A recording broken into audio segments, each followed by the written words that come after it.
He's a three-time presidential candidate, an outspoken advocate for limited government, personal liberty, and low taxes. Former Republican Congressman Ron Paul is here to talk about Ebola, ISIS, Obama, and his son's White House hopes. All on this edition of Politicking.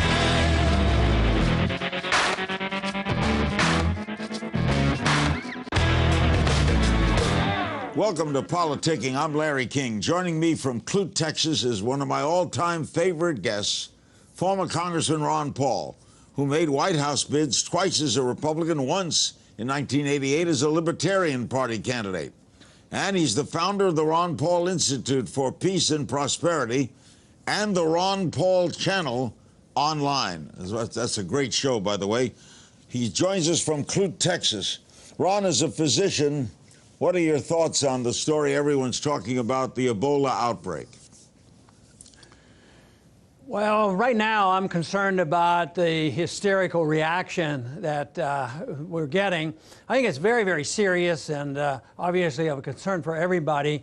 But I was saying the other day that if we have another breakout and have another case and have the second case of Ebola that originated here in the United States, the headline will say, Ebola has increased by 100%. In other words, I think it's very important, but I think it's way overblown. I think in comparison to other things, I think there are some other medical things that we ought to worry about. I mean, tuberculosis is still a very serious illness. We have over 500 people die every year, but we're not talking about. We still have 15,000 people a year die from HIV, and that's pretty bad, and that's an epidemic. So right now, I think the concern is overblown. I hope I'm right on this, and I hope it is contained, but it certainly is in the news. There's no doubt about it. Your son, the Senator Rand Paul, said, and others are accusing U.S. authorities of downplaying the Ebola situation. Your son criticized President Obama for sending troops to Liberia, the epicenter of the Ebola outbreak in West Africa. He says it's possible they could carry the disease back to the United States. Is your son overreacting? I don't think so, because I agree with him about sending troops over there. You know, it seems like we're such a militant country. We get ourselves into all kinds of troubles economically and on foreign policy, and always the answer is military, and drop some bombs and do this. And it just all of a sudden have a medical crisis in Liberia, and all of a sudden we send 3,000 troops, and they're supposed to solve this problem. I think that's really weird, and I don't think it means anything at all. I think, if anything, it could increase the chance of things being spread. In recent comments, the Center for Disease Control and Prevention, the chairman of that, the head, Thomas Frieden, said, in the 30 years I've been working in public health, the only thing like this has been AIDS. You agree with that? Yeah, well, to a degree, but I think that if he thinks it's as serious as AIDS, maybe someday we might look back and see it, but right now, I don't think it comes anywhere close. I mean, that's a pan-epidemic. I mean, we're still losing 15,000 a year, and it's really controllable if people understand exactly how AIDS is spread, but it seems like we're not allowed to lecture on that. So, and before there were a lot more than 15,000. I mean, I think it's over 600,000 people died from AIDS, so I think it's way premature to compare Ebola with AIDS. But the danger is if somebody's going to say, oh, well, you're downplaying the danger. No, I think all illnesses are dangerous. I think tuberculosis is very dangerous. I think any one of us is much more vulnerable in getting on an airplane with somebody with a cough and catching tuberculosis than we are catching Ebola. And people don't put it in that same perspective. So, Ron, if you were running a television network, you wouldn't be covering it as much as the networks are? Yeah, I might cover it because it's in the news, but I might be trying to quiet people down and put it in a proper perspective and not have people panicking over it, because sometimes that causes things to go wrong, especially in medicine. Larry, I remember we had a sort of a panic type situation in 1976, right after I was first elected to Congress in a special election, and it had to do with the flu breaking out. And And President Ford said we have to inoculate everybody. 2 of us voted against it. Another doctor and myself. It turned out a lot more people died from the flu shots than they did from the flu. The flu was a fluke. So that taught me a lesson. Be a little cautious, have a proper perspective, do what you have to do, but don't panic. Right now, I think the panic is much more dangerous and will cause more harm than the disease itself. Have we made too many cuts in the public health system? Budget cuts dropped for the CDC from $6.5 billion to $5.9 billion. Senator Warren of Massachusetts said, we're spending now billions of dollars in emergency response instead of spending money in advance for more research for this kind of problem. You agree with her? No, I don't, because I don't think sending the Army and spending more money is the answer to this. You know, there's one firm over there in Liberia that has 80,000 workers, and they're very protective. They have had 3 cases. They do all the quarantining right now, and they have a special interest, a humanitarian interest. They have a financial interest, and they only have 3 cases out of the whole thing, and they've taken over completely and totally because they all live in one community. So I would say, you know, the market is still worthwhile thinking about. And if we look at the dependency on government, how dependent should we be on the government to provide safety and security, you know, from our foreign policy and keep us out of wars? How good are they at providing privacy for us? They can provide secrecy for government and no privacy for us. So I don't like to depend on a government that I have so little faith in. But Senator Warren is saying we should be doing more in research than in after-the-fact spending. Yeah, I think so, and that's why you should get out of the way and let the companies do it. But research, we always put a roadblock in it. Right now, there are experimental drugs, and believe it or not, they're not allowed to use them unless they get special permission from the food FDA. And why should you and I have to get special permission from the government to allow somebody to use an experimental drug?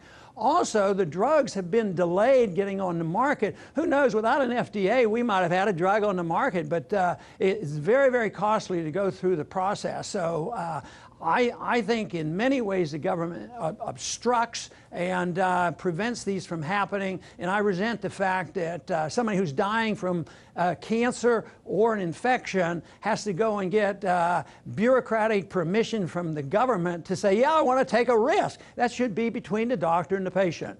I've often admired you so much. During your long career, have you ever felt like Don Quixote, that you were swinging at windmills and they're not listening? Well, I never quite thought of it that way, but I think I sort of assumed that nobody would listen, and for that reason, I was surprised when I got a few people to listen. All of a sudden, you know, in the last 8 years or so, you know, all of a sudden the campus young people have had an intense interest, and I thought, hey, I didn't expect this. I thought I should, if I believed in something, I should tell the people in my district what I believe in and vote that way and see if I could get reelected and set a standard. And maybe someday, you know, in 50 years from now, somebody will say, I wonder who that guy was. So I'm very surprised. I'm very surprised that a few people have looked more carefully a lot sooner. All right, I'm very interested in your assessment of Obama and ISIS. How are we handling this? What do you make of this incredible problem?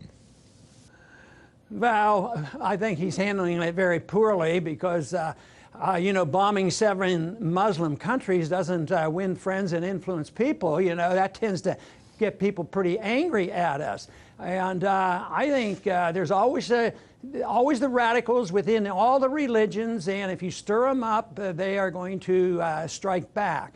So I believe the growth of ISIS is a reflection of a deeply flawed foreign policy. And then when we see this violence, all we can do is resort, sort of like the Fed, all we can do is print more money and spend more money. In foreign policy, it's send more troops and drop more bombs, and they don't realize that has something to do with the spread of the radicals, because the radicals aren't happy with the government we put in place in Iraq. What a stupid policy and a stupid war. There was no al-Qaeda in Iraq. So we've been participating in these conditions politicians. We have given fodder to those people who want to build the ranks. And the more we do, the bigger the ranks get. And so to me, it's not a shocking surprise to find out ISIS is doing well. And they could not have this success unless they're getting some support from the people in these villages. I mean, how can 20,000 people take over a country unless they're getting some support? Right. So I would say that deeply flawed foreign policy contributes to our problems there. Agreed. And let's say the war in Iraq was a terrible mistake. But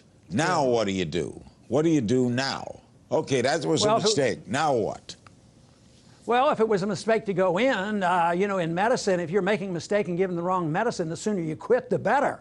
So I would say, yes, it was a mistake, and that mistake has continued, and we continue to do the same thing over and over again. So what do you do? I would say if we should, I'd come home. I'd come home as soon as possible because, you know, it's a very serious problem over there, and I think we just muddy the waters. I would do what Ronald Reagan did when the Marines got killed in Lebanon. He said he didn't realize how irrational the people of that region were, and that if we had followed a non-interventionist policy, the Marines would still be alive. But he says he didn't know it was so bad. If he'd have known about the conditions of the politics of that region, he'd have never sent the Marines in. And he brought them home, and we never heard another story about it. And yet he had always said, I would never turn tail and run. And then he wrote that up in his memoirs. Very interesting stuff, because he made a mistake and he recognized it. We've made a mistake. It's not doing any good. Just throwing in more bombs and killing more people makes no sense whatsoever. So we're not the world's protector. A recent Wall Street Journal NBC News poll, 72% of Americans believe that we'll wind up sending ground troops. What do you make of that? Yeah, I'm afraid that's the case. Right now, the war propagandists are winning. A year ago, the people were strongly on our side of non-intervention and didn't want the president to go bomb.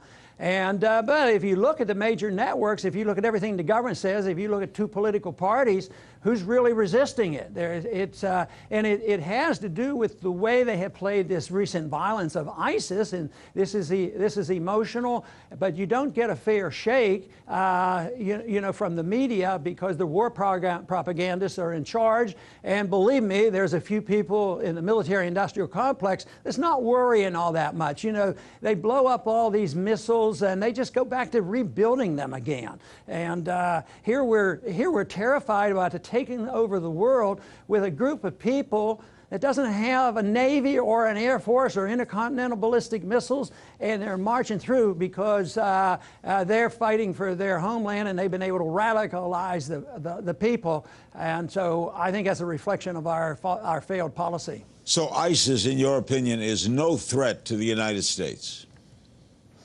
It's a threat because we keep aggravating them. When they were, you know, the Mujahideen, when we were their buddies, they weren't a threat to us. But the more involved we got, it morphed into the Al-Qaeda. And then we took on Iraq when they weren't involved with 9/11. Now it's morphed into ISIS. Sure, they're very dangerous. And there would only be a couple hundred if we would just leave them alone. But we're giving them the incentive to get more members constantly. And this is not a good sign. And I think we're building a great deal of danger for ourselves. And I'm with Ronald Reagan. If you make a mistake, just come home.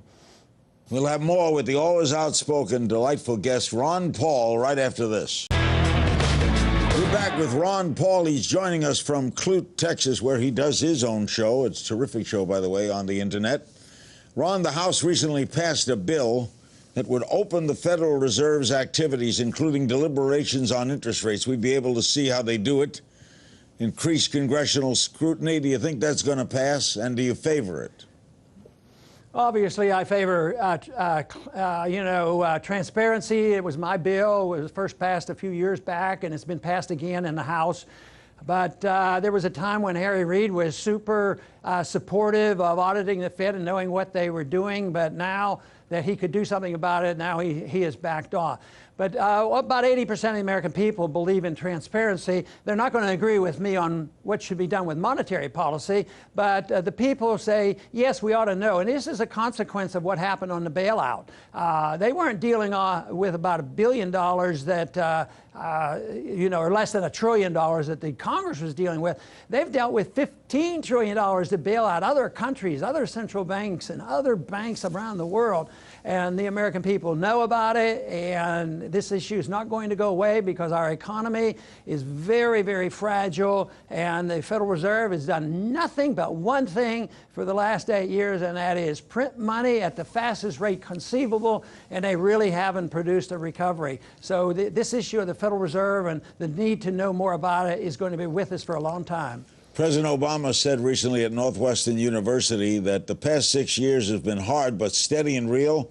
And as he said, it's indisputable that our economy is stronger today than it was 6 years ago. You agree? Not really, because the bubble is bigger than ever. You can take the numbers. Government numbers are always questionable, but let's say that they are correct, that there are more people working today. Oh, they are. But there are more people in the workforce unemployed. 62% of the workforce is employed. That means more than 37% of the people are unemployed. And these new jobs that we just got recently, amazingly, it was people over 54. They were older people, and they were minimum wage jobs. And the people just getting out of college under, from 24 to 55, they lost 10,000 jobs. There's something really mixed up about it. So, no, there's no true economic growth. Right now, we're seeing a little bit of our money coming back because we've been in a negative balance and a trade deficit. We spend a lot of money in China. They have a lot of cash in the bank. Guess what? They're buying up Detroit right now. So, yes, there's something big going on in the economy, but I think we're very, very vulnerable for a continuation of the downturn. And though the government statistics say we're out of the recession for half of the population and the middle class is getting smaller, and the poor have gotten poorer, and the high middle income and rich are the ones who have benefited by the recovery. Ron, recently you said that even though it ultimately failed at the ballot box, the campaign for Scottish independence should cheer supporters of secession movements springing up around the globe. Do you would favor secession movements in the United States? Well, they ought to all be legal. I mean, they were soon to be legal when our Constitution was passed. Nobody would have joined the Union if there was a phrase in there that say, once you sign on, you can never leave the Union. There wouldn't have been one colony that would have signed in. And the secessionist sentiment has been around a long time. I mean, it's been up in Vermont even before the Civil War. But the important thing is not the secession as much as the right to secede. If you can't leave somebody's house, you're a prisoner. If you can't leave a job, you're a slave. And if a smaller unit of government can't leave, and then you have a dictatorship. So the whole issue is if a state had the right to leave, the federal government would be a little bit, give a little bit more deference to the states. Right now, there's a fight to overcome the state or the federal government takeover, say, on the drug laws. The states are acting on their own. So I think the right of secession would have held in check the size and scope of the federal government. So you'd have been opposed to Lincoln in 1860?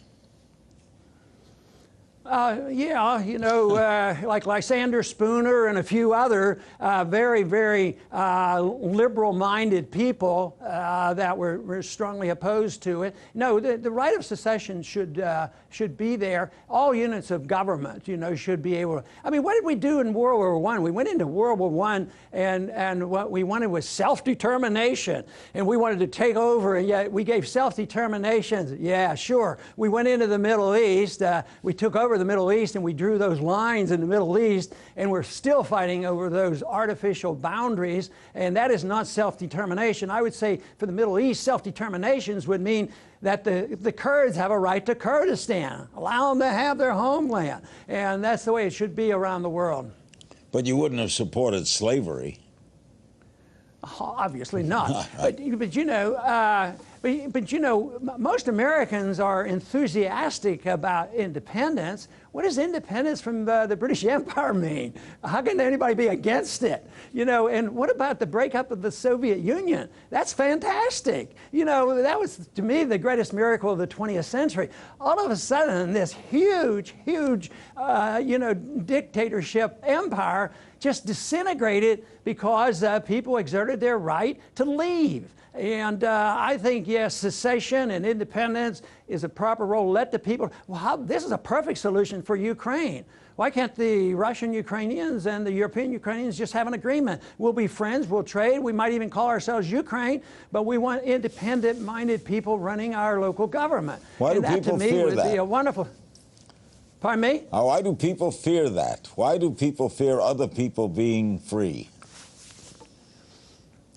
Well, I think they don't allow it. They don't allow it because of people have, there are certain small minority of people who like to have the authority over others. They just delight. They're authoritarians. Yeah. Other times it's money. You know, oil and different things and finances. There's always some reason for it. But I think the people generally are for the smaller units of government and allowing groups to get together and be independent. But the stronger the government, the more resistance there is to the breaking up of a major union. There for a while, you know, when the Soviet system was going, I mean, you tried to break off Czechoslovakia or Hungary, you know, you were met with brute force. Yeah. But finally they weakened and it was no longer an issue. Do you encourage your son to run for president? Not really, and I have mixed feelings about it because I know what is entailed and how much punishment he gets. It always annoys me that he has to suffer some of the consequences because of something I said or did, you know, and say, well, but he shouldn't have to do that, but that's the way the system works. So, yes, I think it's great that he's doing it. He has a good message, and he understands free market economics.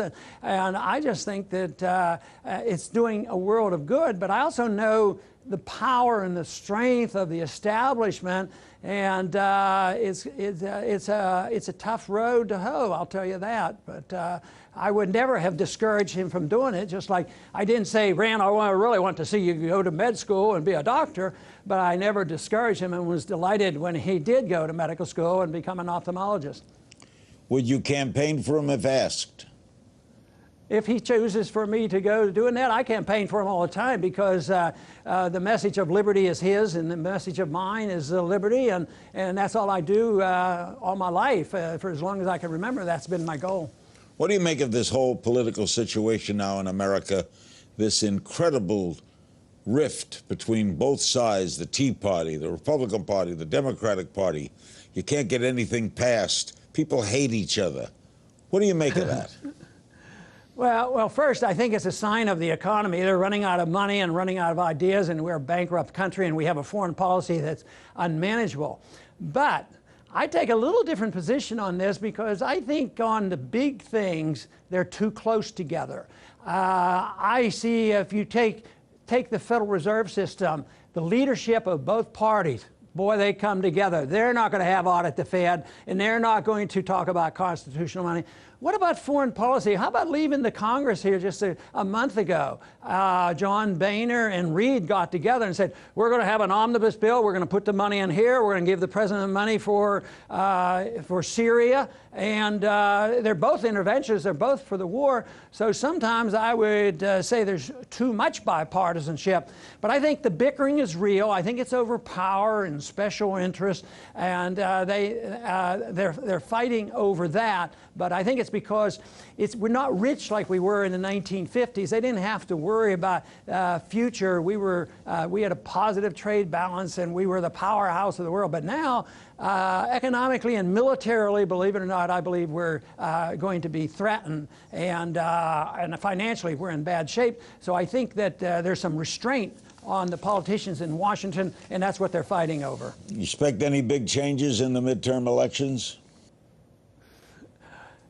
Philosophically, probably not. Partisan-wise, yes, there'll be some changes, but you know, too often I was sort of rooting for Obama's more peaceful foreign policy, and he was going to be a better civil libertarian, but that didn't materialize. So I think that kind of thing can happen. Do you think, what would people think if Republicans have more control? They're going to all of a sudden have a balanced budget? You know, people don't believe that. They're going to want to spend 10 times as much money on the military as Obama. Obama's getting beaten up because he doesn't spend enough.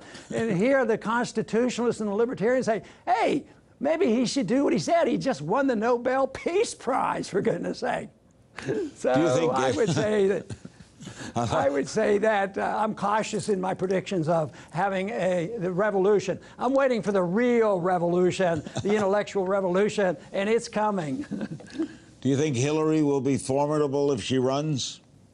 Oh, sure. Sure, the media will love her. But she'll get beat up, too. What kind of president do you think she'd be? President? Well, I think I would think she'd be pretty average, pretty mediocre, and pretty much for war, and pretty much for welfareism, and pretty much for deficits, pretty supportive of the Federal Reserve, and loving the military-industrial complex. But that's what we've been having, so I don't think she would provide any change whatsoever in a positive sense. Why do you think your appeal is so great among the young? Well, first they tell me, I ask the question all the time, and they say, well, we know you're telling them the truth. And that's nice, nice to know. Young people have a more open mind. They're not locked into a system. They don't have any special interests, and they haven't learned to deal with the government and become lobbyists and depend on the government. I think they like civil liberties. They like the message that I'm a very conservative person, but I don't want to tell other people how to live. And they understand that. And they also understand my message that I'm not divisive. I want to bring people together.